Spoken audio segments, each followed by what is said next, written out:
Hey guys, so today I'm going to be changing out the front brake pads on my 2010 KTM 300 XCW. This process is pretty much the same across the board for all the different models and year ranges of the KTM bikes. It's a Brembo brake system. They don't change that much from one year to the next. I'm also going to be changing out the brake fluid as well, so I'll show you guys how to bleed that while I'm at it. So for this project, you're going to need a drip pan, some brake pads, some brake fluid. You're going to need a length of hose, an extension with an 8mm socket, an 8mm box-in wrench, a ratchet. You're going to need a pair of needle nose pliers, a flat and a Phillips screwdriver, some paper towels, and if you can, an extra set of hands. So the first part of replacing the brake pads is to pull out this pin on the bottom here. Now there are two cotter pins in that. There's one on this side and there's one on the other side here. And I'm just going to pull those straight out with a pair of needle nose pliers. And then you pull this one off the other side. And then this pin will slide out to the inside here. So now you'll need to pull out these two bolts right here. It's a 10mm.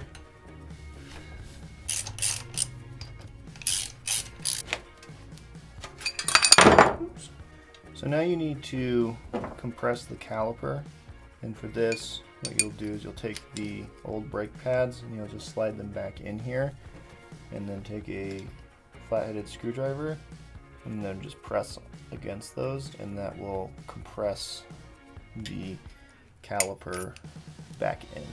So now what you'll do is you'll take the replacement brake pads and you can slide those in here. So once you have the brake pads in place, you can go ahead and you can slide this pin in. Make sure you put it in the same way that it came out from the inside, and that will slide through. And then you can take these pins and you can slide them back on here. So what you'll wind up needing to do is actually put your screwdriver down in between the pads from the top here. The caliper wants to compress and it's closing those brake pads together, so it's actually difficult to get the caliper onto, or the brake pads on either side of the brake rotor. But when I put the screwdriver in like that, I can easily slide the pads on, and then I can remove the screwdriver, and then I can replace these two bolts here. So now I'm going to move on to bleeding the brake system, just replacing the fluid. I'm going to take this rubber cap off of the bleed nipple here. I'm going to recommend just taking this off completely so that you can get to the hex bolt part of the bleed nipple. You can just put this off to the side. And then I'm going to slide a piece of vacuum line over that, and then I've got a drip pan here that's going to drip into. And then on this side, you'll need to take an 8mm box end and just break that loose and then tighten it up so that air doesn't sink back in, but you do want to make sure that that's loose so that you can go ahead and bleed the system. So now we're going to need to make some adjustments to the front brake lever. I'm going to go ahead and I'm going to loosen up the clamp here for the front brake lever, and I'm going to rotate this up so that the reservoir for the front brake is flat so that you can put more fluid into the system as you're pumping fluid through it. I'm just going to tighten this down so it doesn't rotate on me and spill fluid everywhere. Now there's two Phillips head screws here on the top of the brake reservoir. I'm going to go and unscrew these. You'll want to put a paper towel under here just to catch any fluid that might come out.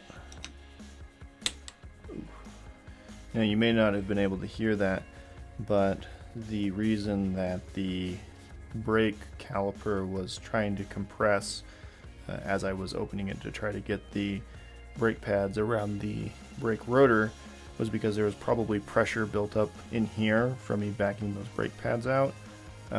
So it may be a good idea to do this step first, and that way you can take the cap off here, and that way it won't be building up pressure on this side. But you will have to watch out, because as you're backing the caliper out, it will fill this up, and it will make it so that the fluid will overflow if you're not careful.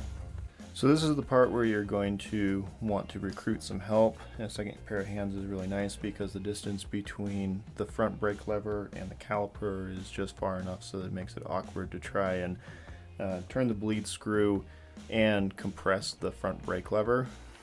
I also want to stress that you really want to watch the reservoir here to make sure that you're not taking or sucking in any air. You're not letting this get low enough. You're going to want to make sure that you're filling this up as you're pumping the brake fluid through the system, because if you suck air into the system, it's going to be really difficult to get the air bubbles out of the line. In my case, my system is already bled. I'm just trying to replace the fluid because it's been quite a while and I just want to have fresh fluid in there. You're going to ask the person to press the brakes down, and then you're going to release the bleed nipple, and then you're going to close the bleed nipple, and then you're going to ask the person to release the brake lever. Now repress the brake lever, open the valve, close the valve, release the brake. Press the brake, open the bleed nipple, close the bleed nipple, release the brake. Press the brake, open the bleed nipple, close the bleed nipple, release the brake. And then you're going to go through that process as many times as it takes. If you're trying to bleed air out of the system, this is going to take a lot longer. In my case, I'm only trying to force all the fluid through the line. Press, release, press. I think it's going to need some more here soon. Alright. So go ahead and refill it.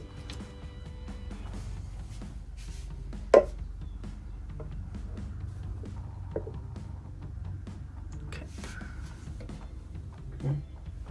And press it. Release. So once you're done bleeding the system, just go ahead and make sure that you tighten down the nipple well enough so that it's not going to get loose and suck air into the system or leak fluid out. And then you can go ahead and you can put the nipple rubber cap back on here. And then this end is good to go. You just need to close it the other end. So now you're just going to want to put the cap back on this side. It's important to make sure there's no dust or any dirt or anything on the bottom side of the cap here when you take it off, because you don't want that getting sucked into the system. I like to fill up the reservoir pretty well, and then obviously it's got this rubberized part here to take up any air bubbles that might be on the inside. But what I'm going to do now is just keep a paper towel underneath it here, and then push down on this, and it's going to seep some fluid over the outside. But now what I can do is just tighten this down. Now I can replace the brake lever back to where it was before, preferred riding position. Line be facing down. That. And then I'm going to go ahead and tighten these back down. Hey guys, thanks for watching this video. If you have any thoughts or questions about this project, you can put those in the comment section below and we'll get back to you as soon as we can. As always, like this video and subscribe to our channel if you like the videos that we're putting out. We really appreciate it.